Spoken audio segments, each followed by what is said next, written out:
السلام عليكم، مرحبا بكم معايا في قصة جديدة. القصة ديال اليوم ديال الأخت إلهام. منطولش عليكم ونبداو في القصة. إلهام واحد البنت اللي في العمر ديالها 20 سنة، تعرفت على واحد السيد وتفاهمات هي وياه وتزوجات به وبقاو عايشين، ولدات معاه 3 الوليدات، 2 بنات وولد. المهم إلهام ما عمرها ما جلست من الخدمة، فمن نهار اللي تزوجات وهي كتخدم، راجلها ماشي من داك النوع اللي كيبغي يخدم وداك الشي، فكان ديما كيجلس الا خدم كيخدم واحد اليومين في السيمانه. إلهام كانت كتخدم في واحد الشركة د الخياطة، كانت معلمة مزيان كتخدم. ومؤخرا الزوج ديالها ما بقاش كيبغي يمشي يخدم، كيقول ليها صافي انتي كتخدمي فيك الكفاية، انا نقابل الوليدات وانتي خدمي، ما كاين لاش نخرجوا بجوج بينا. المهم إلهام بقات عايشة معاه على داك الحال. هو كيبقى غير جالس في الدار ما كيخدم ما والو. في الاول كان كيخدم يومين ومن بعد ما بقاش كيبغي يخدم كاع، كيصبح ناعس، كينوض كيلقى الفطور. المهم كيقول ليها خلي لي الفطور ديالي والغدا ديالي وسيري تخدمي، والولاد انا غنقابلهم. بقات إلهام مع داك السيد لمدة تقريبا شي 10 سنين وهما عايشين على هاد الحال.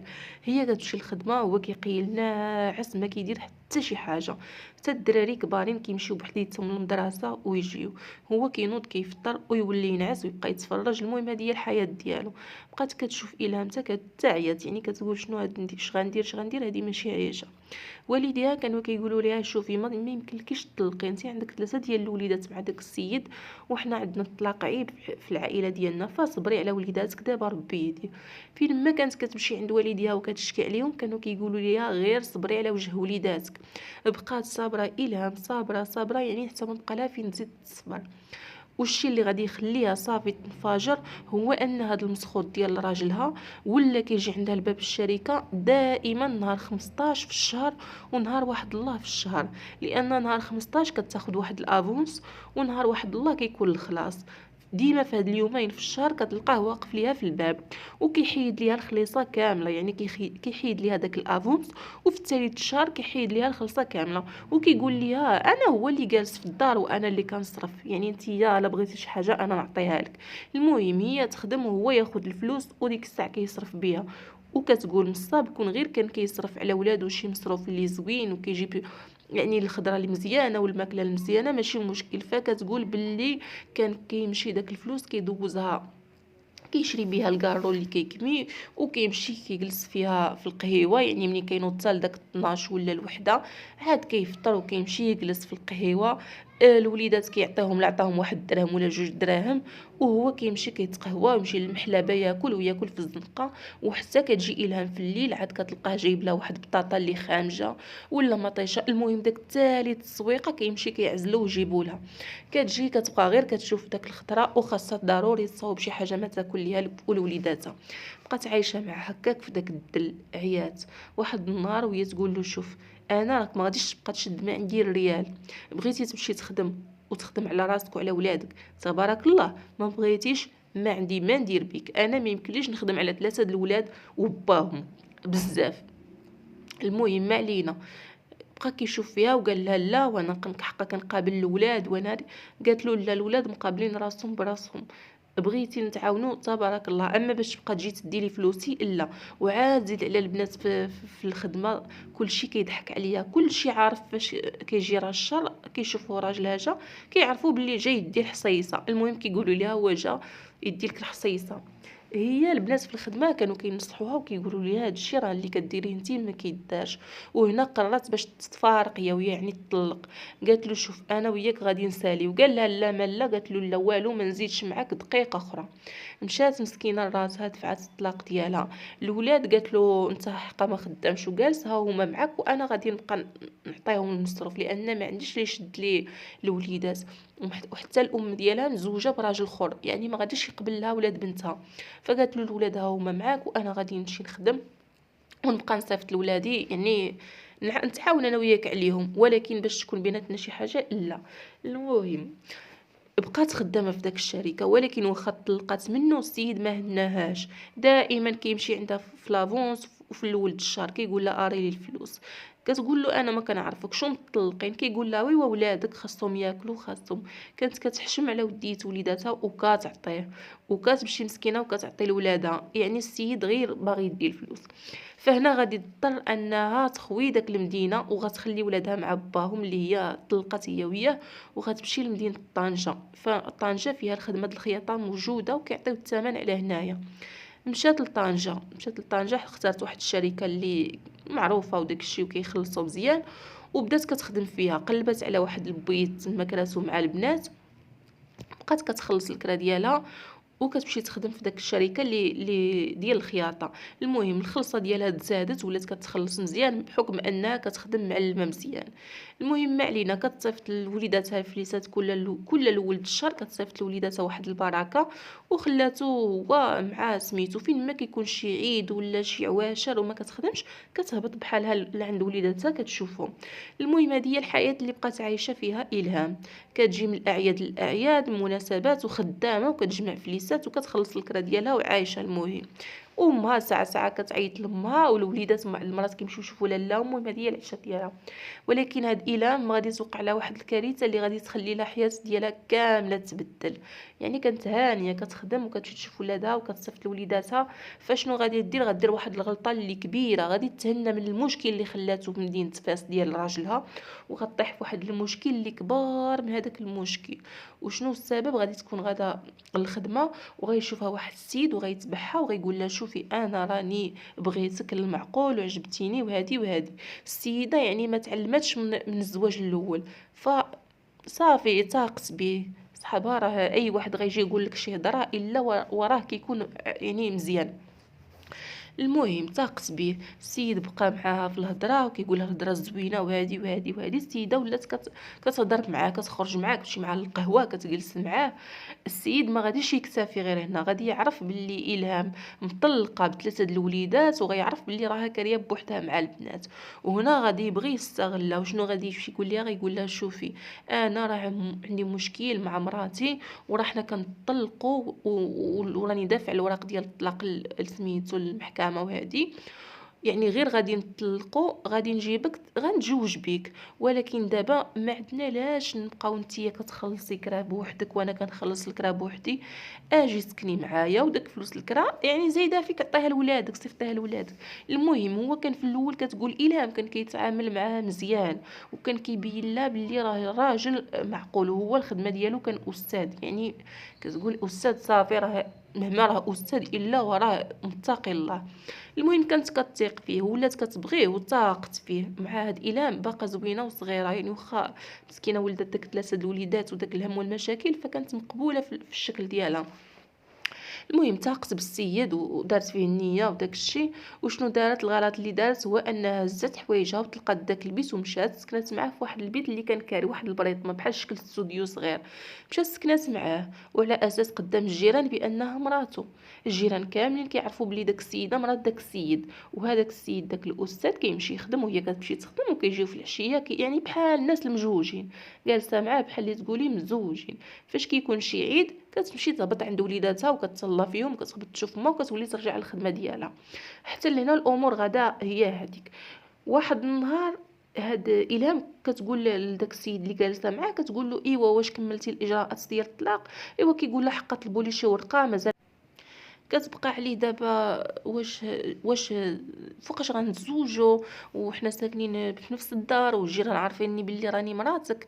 ايوا فوقاش زعما هادشي؟ كيقول له هو غير صبري راه حقا مازالين معكسين ليا في الوراق، مازالين مشكل مازال. هذه كل مره يقول ليها كذبه في شكل.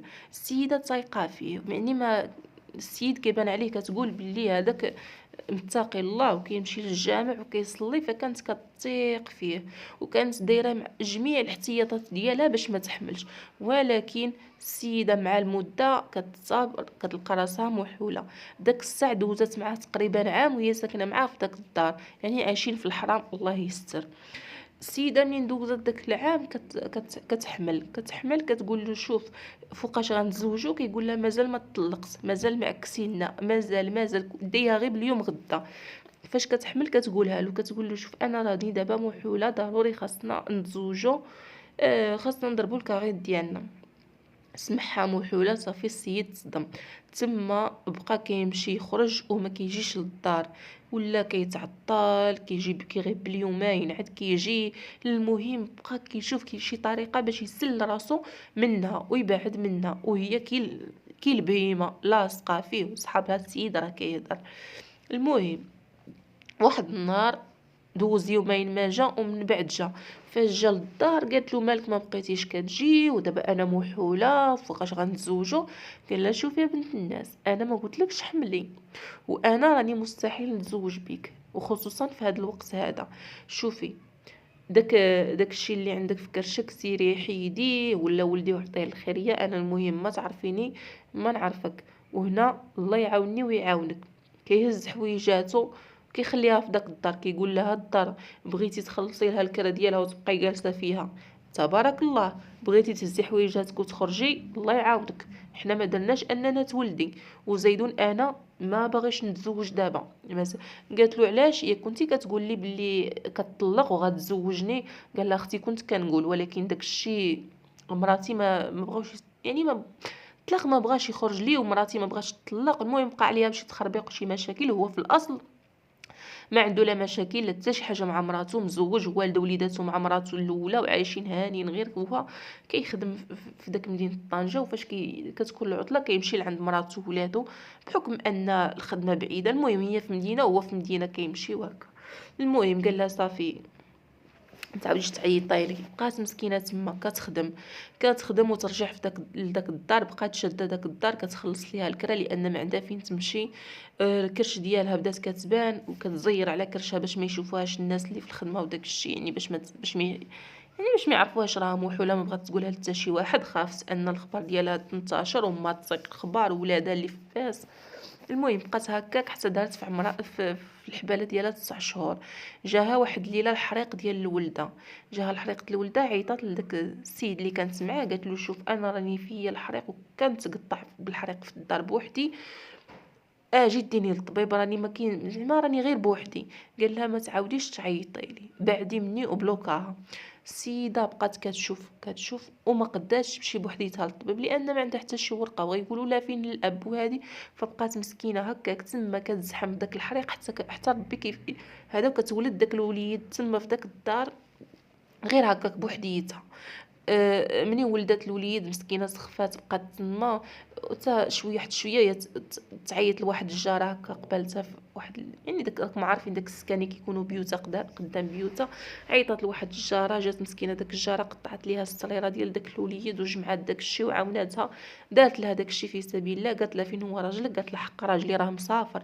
المهم سبقات معاها وداك الشيء داتها للطبيب. الطبيب قالوا لها فين هو الاب، خصنا هذه باش دير التلقيح خصها البطاقه ديال الاب، خصو معقد زياد، خص بزاف تخربيق.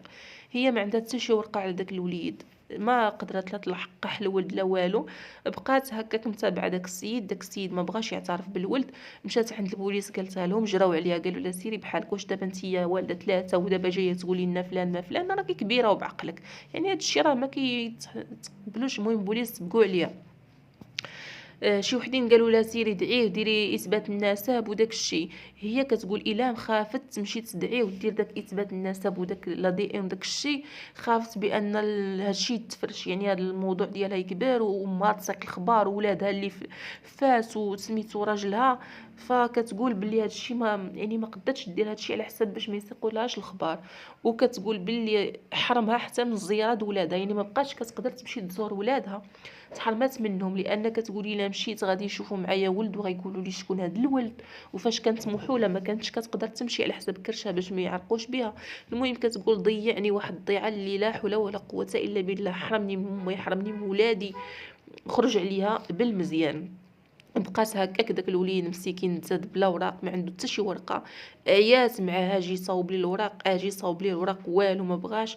كتشوف بلي راه استغلها، يعني استغلها مزيان، وعام وهو كيستغل فيها عايشه معاه كتصرف وهو كيصرف يعني بحال الناس المجوجين. بقات كتشوف واحد السيده ثقه صاحبتها، قالت لها شنو وقع لي وشنو وقع لي، عاودت لها القصه كامله. هذيك السيده قالت لها راني كنعرف واحد السيده في فرنسا راها حامقه على شي وليد تديه معاها، يعني تتبناه وتديه معاها. بالفعل شافتها لا وقالت لها شكون شنو لقاتهم. وهذيك السيده اللي في فرنسا قالت لها شوفي انا غادي نتبناه وغنديه ونصاوب له الوريقات ديالو، المهم تيكوني هانيه من جهته. قالت لها دابا غادي تحيدي من داك الدار غتلقيها وغتجي تسكني معايا على ما نقادو له الوريقات ديالو. ديك السيده اللي في فرنسا لاباس عليها، جابت معاها داك المراه للدار ديالها هي والوليد ديالها، حبساتها من الخدمه، قالت لها ما تمشيش تخدمي دابا قابلي غير ولدك باقي صغيور وداك الشيء رضعيه وتهلاي فيه على ما يوجدوا له الوريقات وداك الشيء. السيده قادت له شي مسائل هنايا. قالت مشات بحالها لفرنسا وبقات كتصيفط لها مره شويه د الفلوس هكا على حسب المصروف وداك الشيء. لاباس عليها دايره الخير فيها وفي ولدها. على ما وجدوا له الوريقات داك الوليد ملي وجدت له الوريقات كبر الوليد شويه وجدوا له الوريقات داسوا معها لفرنسا. الام عطاتها شي فلوس وشي بركه وقالت لها شوفي ها النمره بيناتنا، يعني الا بغيتي تسولي على ولدك ولا شي حاجه سولي عليه، ولكن صافي. المهم السيده مشات ودات الوليد لفرنسا معاها. الام بقات مسكينه اللي هي الهام بقات مفقوصه على ولدها ومحنه وكتبكي ديما عليه وكتشوفه في الليل، يعني ولفات به، كبراتو شويه ولفات به ولفات هكا. ايوا ولات من هذيك السيده دات الوليد لقات حتى هي داك الدار كانت غير كارياها، لقات داك الدار والهام هنا غادي تضطر انها تولي تعاود القصه من الاول، تولي ترجع تخدم في الخياطه وتولي تقلب على شي بيت الكرا وتولي، يعني ديك المراه واخا عاوناتها بشي مبلغ د الفلوس، راكم عارفين الفلوس كطير والهام ما خدماتش داكشي كانت كتاكلو كتخلص به المهم هنا خاصها تولي تخدم. مشات ورجعت باش تخدم، فاش رجعت تخدم ما قداتش، كتخيل غير داك السيد وداك الشيء اللي دار ليها وداك الشيء اللي ضحك عليها. المهم داك الشيء كامل كتعاود السينتا، ما قداتش تخدم. شنو قالت؟ مشات عاوتاني رجعت لداك البيت اللي كرات، بقات جالسه شنو غندير. صيفطات له ميساج وقالت له شوف بغيتك ضروري. قال لها هو علاش؟ قالت له بغيتك ضروري، شوف راه الولد اللي ولدت انا وياك غير كون هاني، راني عطيته لواحد السيده وراه مشى لفرنسا، راه غادي يعيش احسن عيشه. ودابا شوف غير اجي ولا بغيتي، المهم بغينا نهضروا داك الشيء وغير. السيد منين قال لها واش عطيتي الولد؟ صافي الولد ما كاينش. قالت له الولد ما كاينش، مشى لفرنسا، راني عطيته لواحد السيده سبناتو. قال لها صافي واش تي؟ قال لها هادشي اللي قلت لك، ومن الاول قلت لك وديري هادشي. يعني السيد فرح وعجبو الحال حيت كان كيستغلها، مراته في مدينه وهو كان كارهنا في مدينه وهي معاه بحال اللي مزوج، وفرح وعجبو الحال وقال دابا عاوتاني غنرجعوا انا وياها وما كاين غير هادي وهادي، يعني غنعيشوا عاوتاني مجموعين. باغي غير يضحك عليها. بالفعل تلاقى معاها وهذا جا عندها للدار هضر معاها وهادي وسلم عليها وكي بقيتي ولاباس، يعني صحاب له راه نسات داكشي اللي دوز عليها. السيده ما بينات له حتى شي حاجه، قالت له لاباس وهادي وقال لها شتي هكا احسن، يا قلت لك تخلصي من داك الولد، ايوا ها انت عطيتيه بعدا يمشي لفرنسا يعيش احسن من لهنايا. المهم قال لها ودابا جمعي حويجاتك ويلاه تمشي تعيشي معايا. ايوا قالت له الزواج، وقال لها وان شاء الله راه مازال عندي مشاكل ديال الطلاق وهذه. المهم قالت له شوف دابا ما غاديش نمشي معاك دابا، صافي حتى المره اخرى. قال لها صافي واخا يلا غير جمعي حويجاتك وجدي وهادي. قالت له صافي. السيد مشى، الله غد ليه عيط ليها قال لها واش نجي؟ قالت له اجي مرحبا بك. قال لها واش نجي نبات معاك في الدار؟ قالت له اجي مرحبا بك. السيده قال لها وجدي شي عشاء زويون. السيده الهام وجدت العشاء، قالت له واخا راني موجده العشاء. وجدت العشاء، طيبت الحريره وحريره على حقها وطريقها.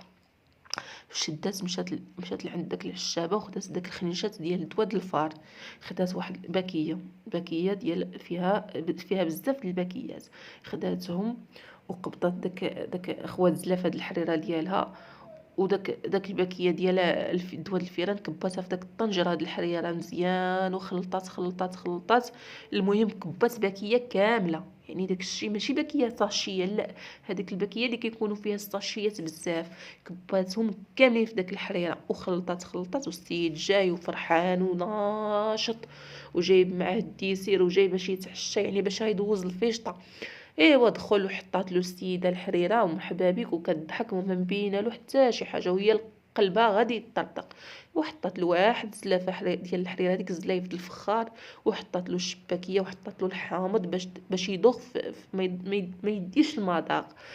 او السيد جلس وبقاو بدا كيشرب في داك الحريره، قال لها الله يعطيك الصحه، هاد الحريره زوينه.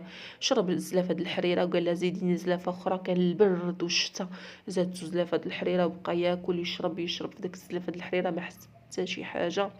من بعد واحد 20 دقيقه جمعت هي الطبله، وهذا داز تقريبا واحد 20 دقيقه، السيد بدا كيشد في كرشو ويعيط لربي اللي خلقو بداك الحريق.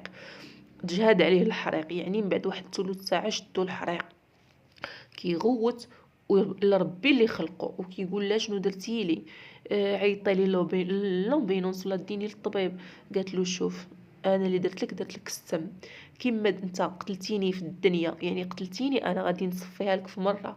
قالت له انت ضحكتي عليا ووعدتيني وقلتي لي بلي راك كتطلق وغتزوج بيا، ودابا انت حرمتيني من امي، ما بقيتش نقدر نمشي عندها، وحرمتيني من ولادي عام شت ولادي، ودابا قالت له راني درت لك السم وانت كتموت قدامي وانا جالسه كنشوف فيك. دارت كويس القهوه وجلسات وهو كيتقطع بالحريق وكيغوت، وهي جهدت التلفازه باش ما يسمعوش الجيران، وخلات السيد كيشرب كيشد في الحيط ويغوت بالحريق.